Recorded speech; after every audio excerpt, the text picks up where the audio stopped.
Salut, bon alors aujourd'hui ça fait exactement 1 an que nous sommes rentrés en France. Je suis vraiment très partagée parce que d'un côté j'ai l'impression qu'on était à l'aéroport la semaine dernière et d'un autre côté j'ai l'impression que ça fait 1000 ans. À 2-3 ans près, mais vous voyez l'idée. Voilà, j'ai vraiment l'impression que ça fait super longtemps qu'on est rentré. Mais d'un autre côté, j'ai l'impression que c'était, voilà, la semaine dernière. Bref, il s'est passé 1000 choses sur cette dernière année et j'avais un peu envie de vous parler. La dernière en date, Ben m'a coupé les cheveux. Voilà, je lui avais dit juste les pointes, on n'a pas la même notion de pointe. Chez lui, les pointes ça fait ça, chez moi ça faisait ça. Mais c'est un détail, qui est plus ou moins long, mais c'est un détail. Bref, oui, j'avais envie de vous partager un peu plein de choses de cette dernière année, du ressenti, d'autres petites nouvelles, etc.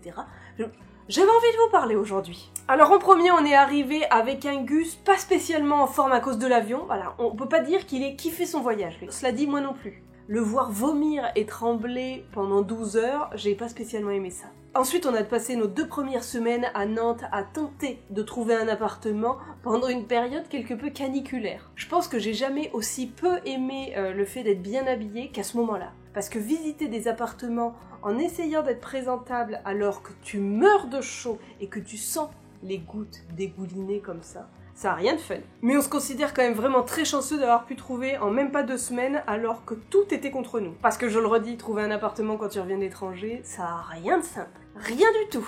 Une fois libéré de ce stress, on est allé voir nos familles et on s'est installé définitivement à Nantes au milieu de l'été. Et là, on a essayé petit à petit de se créer un rythme. Ça s'est pas fait du jour au lendemain comme ça en un claquement de doigts, non, il a fallu, voilà, des étapes. On a pris ça un peu mollo, histoire de pas trop se stresser, parce qu'on s'est dit, c'est comme ça qu'on va être super angoissé, donc on a fait étape par étape. On s'occupait un petit peu des papiers administratifs, on allait passer un week-end au bord de l'eau, Ben cherchait un emploi, moi j'écrivais le tome 2, voilà, on se trouvait une petite routine, comme ça, tout doucement, gentiment. Très honnêtement, avant qu'on rentre, il y a plein de gens qui me disaient « Oui, vous allez pas arriver à trouver de boulot, on va vous balader de CDD en CDD, personne vous embauchera, vous aurez jamais de CDI, vous trouverez pas, on va vous demander 1001 diplômes, etc., etc., etc. » Franchement, on nous avait vraiment noirci le tableau. Oui, on avait des amis pour qui un retour s'était super bien passé, moi j'écoutais toutes les expériences des uns et des autres, et je me noircissais moi-même le tableau en me disant au pire il va nous arriver ça, au mieux il va nous arriver ça. Et ben nous disons qu'on a été quand même dans la bonne gamme supérieure, je dirais, parce que Ben a trouvé quand même super vite un premier emploi. Moi j'avais décidé de me reconvertir en essayant de passer un CAP en candidat libre, donc j'ai commencé les démarches, j'ai commencé à m'entraîner, etc. Donc franchement de ce côté-là, nous ça s'est quand même ultra bien passé. Peut-être que pour d'autres ce sera pas du tout ça, mais vraiment, dans notre cas, le retour s'est bien fait. Vers la fin de l'automne, j'ai fait un petit aller-retour à Montréal. J'en ai profité pour voir les copains. J'en ai aussi profité évidemment pour aller à la cérémonie de ma citoyenneté. Et je suis revenue à Nantes pour fêter avec Ben l'obtention de son CDI dans une haute boîte, job qu'il aime bien, où il est content, où tout va bien en fait. Il n'y a pas de mais.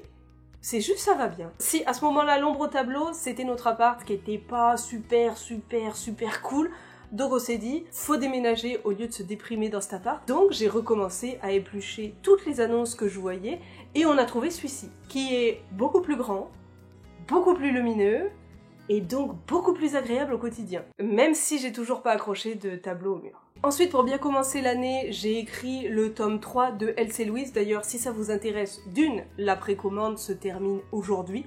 Au cas où, je vous mets le lien dans la description. Mais aussi pour tous ceux que ça intéresse de savoir comment j'ai écrit le tome 3 ou comment j'écris les tomes de Else et Louise en général, j'ai aussi fait une vidéo où j'explique absolument tout ça. Je vous la mets aussi dans la description. Et je peux même la mettre là. Voilà, elle sera aussi ici. C'est cadeau. Une fois que j'ai eu fini le livre et que j'étais un peu plus zen, un peu plus détendue, on est allé en Bretagne. Je l'ai jamais vlogué ni rien parce qu'on avait juste envie de profiter avec des amis. Je pense que j'avais juste fait 1 ou 2 stories sur Instagram. Juste voir l'océan, se promener comme ça, même s'il a plu beaucoup, c'était trop bien. Je me dis quand même qu'on a bien fait d'y aller début mars. Après, ça aurait été un petit peu compliqué. J'ai juste eu le temps d'organiser l'anniversaire surprise pour les 30 ans de Ben avec toute sa famille qui sont venus. Et 2 jours après, on était confinés. Ça, clairement, ces 2 mois, c'était pas spécialement prévu dans mon planning. Non. Après, comme je l'ai déjà dit plein de fois, le confinement, c'était un peu mon quotidien en bossant à la maison. Ça m'a pas vraiment changé la vie. La seule différence, c'est que j'avais Ben à la maison tout le temps. En tout cas, ça a été un gros mois et demi à rêver d'avoir une maison et un jardin. Je pense que j'ai jamais autant désiré avoir une maison et surtout avoir un jardin. J'ai jamais aussi autant passé de temps sur Netflix, fait des appels visio avec des amis ou de la famille, admiré le soleil qui avait enfin décidé de se pointer. De toute façon, lui il s'est pointé le jour du confinement et il s'est barré le jour du déconfinement. Et j'ai aussi passé beaucoup de temps à me remettre en question, à réfléchir aussi beaucoup aux projets que j'avais envie de mener à bien, ce que j'avais envie de faire, etc. Vraiment, je pense que ce confinement m'a aidé à mettre un peu toutes les choses à plat. J'ai beaucoup, pas médité, parce que j'arrive pas à méditer, parce que j'arrive pas à me concentrer, mais voilà, j'ai pensé à plein de choses. Vraiment j'ai pensé, ça peut étonner, mais et c'est débile à dire quand même, mais j'ai pas mal réfléchi. Voilà, ça a été un printemps de réflexion. C'était pas forcément le printemps dont je rêvais, moi qui avais très envie de découvrir la ville, d'aller en dehors de la ville aussi. Non, là ça a été un printemps où j'avais le droit d'aller à 1 km de chez moi. Donc j'ai fait comme tout le monde, j'ai pris mon mal en patience, j'ai fait plein de pâtisseries. Vu qu'on essayait de perdre du poids au bout d'un moment, j'ai arrêté de faire des pâtisseries et je me suis dit il faut que je m'occupe, il faut que je fasse d'autres choses, il faut que je pense à l'après-confinement. Donc j'ai décidé de chercher un emploi. Je me suis dit j'ai envie d'intégrer une entreprise, j'ai envie d'avoir des collègues, j'ai envie de voir du monde au quotidien, j'ai aussi envie d'avoir une stabilité financière. Donc j'ai cherché un emploi. J'ai passé vraiment beaucoup de temps à envoyer des CV, j'en avais déjà parlé, je faisais que ça de mes semaines, envoyer des CV, me prendre énormément de refus ou de vent parce qu'on me répondait pas, mais j'ai fini par trouver. Donc voilà, juste pour ça, j'ai envie de vous dire, persévérez, ne renoncez pas. Je sais à quel point c'est frustrant de ne pas avoir de réponse, peu importe le domaine. Mais persévérer, la preuve, moi ça a fini par payer et j'ai enfin signé un contrat. C'est aussi pour ça que la semaine dernière il n'y avait pas de vidéo, parce que j'avais passé plusieurs entretiens, j'avais pas eu le temps de préparer une vidéo. Ça faisait 4 ans que chaque semaine je postais une vidéo le samedi, j'avais jamais loupé un samedi et vendredi dernier j'avais pas filmé de vidéo et je me suis dit vite, j'en filme une, ou je profite de fêter ça avec Ben, et ben voilà, le choix a été très vite fait. J'en ai parlé sur Instagram, histoire de me déculpabiliser, mais voilà, après 4 ans sans louper un seul samedi, je me suis dit que j'avais le droit à mon samedi de repos. Bref, oui, j'ai trouvé un job, et je viens aujourd'hui de finir ma première semaine de travail, avec mes nouveaux collègues, mon nouveau bureau, et tout ce qui s'ensuit. Bref, c'est un peu ça qui clôture cette folle année. Je trouve qu'elle a été quand même pas mal mouvementée, chargée aussi, donc j'espère vraiment que cette nouvelle année de vie en France va être plus calme. À chaque fois que je me dis ça, c'est pire, donc je vais peut-être rien dire, mais j'espère quand même qu'elle sera plus calme. Tout le monde disait 2019 a tellement été pourri que 2020 va être forcément mieux. 2020 à l'échelle mondiale, c'est pas... hein, c'est pas trop ça. Et je l'ai déjà dit et je le redis encore une fois parce qu'on me pose la question toutes les semaines, j'ai pas de regret d'être rentrée en France. Vraiment. Si j'en avais, j'aurais aucun problème à le dire. Mais c'est à fait, j'ai pas de regret d'être rentrée en France. C'est certain, c'était pas un choix facile à faire, et oui, il y a des choses qui me manquent du Québec, et ce sera toujours le cas quelque part. Il y aura toujours un bout de mon cœur qui sera là-bas. Au même titre que quand j'étais au Québec, il y avait un petit bout de mon cœur qui était en France. Parfois on vient me dire que j'ai complètement tourné le dos au Québec, que quelque part je déçois de plus en parler, etc.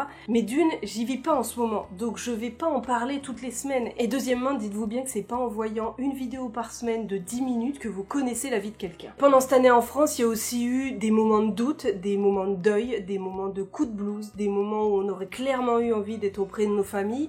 Mais tous ces moments négatifs ne changent rien au fait que je regrette absolument pas d'être rentrée en France. Vraiment. De base, j'ai jamais vécu dans le regret. Voilà, tu fais des expériences, elles sont bonnes, mauvaises, il y a toujours la possibilité de changer. Donc même si j'avais pas aimé rentrer, je serais repartie. Il y en a plein qui font ça. Je l'ai déjà dit, hein, mieux vaut vivre avec des regrets que de ne pas avoir essayé. C'est comme certains me demandent parfois des conseils parce qu'ils ont envie de partir vivre à l'étranger, ou alors ils vivent à l'étranger et ont envie de rentrer, mais ont plein de questionnements, d'angoisse, de stress, de peur, etc. et osent pas prendre une décision. Ça me fait toujours plaisir d'essayer de vous aider dans ces cas-là, etc. mais clairement, je suis pas la mieux placée. Et mon seul conseil dans ces cas-là, à chaque fois est le même, c'est écoutez-vous. J'ai pas de meilleur conseil, c'est quelque chose que vous aurez en vous et que vous saurez en vous. J'ai des fois des gens qui me disent « oui, j'ai envie de rentrer en France, mais... » et ils me sortent toute une liste de choses qui fait qu'ils ont pas envie de rentrer. Et ben dans ces cas-là, en général, j'ai tendance à dire « bah, t'as peut-être pas vraiment envie de rentrer. » C'est aussi simple que ça. Je dis pas, hein, quand on a pris la décision de rentrer, oui, on avait des doutes, quelques petites appréhensions, mais la liste, en gros, de pour et contre, même si on n'en a pas faite, elle aurait été très disproportionnée. Voilà, ça aurait pas été un 50-50. Si ça avait été un 50-50, on serait resté à Montréal. Là, c'était beaucoup plus en faveur de la France, on était très heureux à l'idée de rentrer en France, on s'est juste écouté, et surtout, on n'a pas écouté tous les gens autour. Donc voilà, écoutez-vous et faites abstraction de tout ce qui se dira autour. C'est mon meilleur conseil. Écoutez-vous là, à l'intérieur, et puis ici, un petit peu, beaucoup. Voilà, prenez le temps d'y penser et prenez le temps aussi de faire le point avec vous-même, et vous saurez. Dit comme ça sonne très philosophie, etc. Mais j'ai rien trouvé de mieux. Moi vraiment, dans mon cas, c'est ce qui a marché. Donc vu que ça a marché sur moi, je ne sais que proposer ça. Je vais pas vous dire faites-le au pile ou face. Ça, j'ai quelques doutes sur la réussite. Mais voilà. Écoutez-vous. Bref, sur ce, je vous dis à samedi prochain, et j'espère en tout cas que vous êtes heureuses et heureux, peu importe où vous êtes dans le monde. Allez, bisous bisous. Je suis pas sûre de redire à Ben de me couper les cheveux quand même.